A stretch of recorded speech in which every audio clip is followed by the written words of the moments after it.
वळूया पुढल्या बातमीकडे। एसटी कर्मचाऱ्यांसंदर्भात सरकारची भूमिका सकारात्मक आहे। एसटी कर्मचाऱ्यांना चांगल्या सुविधा देण्याकरता सरकार सकारात्मक असल्याचं मंत्री संजय राठोड म्हणतात। त्याचबरोबर कृषी मंत्र्यांनी आपल्या वक्तव्यासंदर्भात दिलगिरी व्यक्त केल्याचं देखील त्यांनी स्पष्ट केलंय।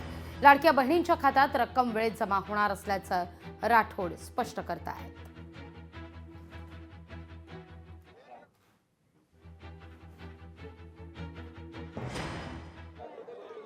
ही थेट दृश्य आपण पाहतोय। छगन भुजबळ फुलेवाड्यात दाखल झाल्याची ही दृश्य। चंद्रकांत दादा पाटील देखील त्या ठिकाणी उपस्थित। आज महात्मा ज्योतिराव फुले यांची 197वी जयंती आहे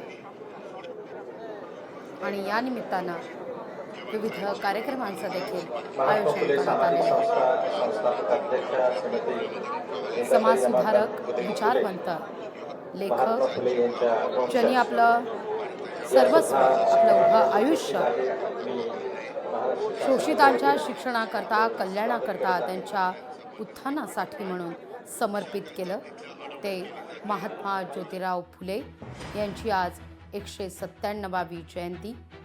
आणि या निमित्तानं फुलेवाड्यात आपण जर पाहिलं तर काही वेळापूर्वी उपमुख्यमंत्री अजित पवार सुद्धा दाखल झालेले होते आणि आता छगन भुजबळ आणि चंद्रकांत दादा पाटील देखील त्या ठिकाणी पोहोचल्याची ही थेट दृश्य आपण या क्षणी पाहतोय।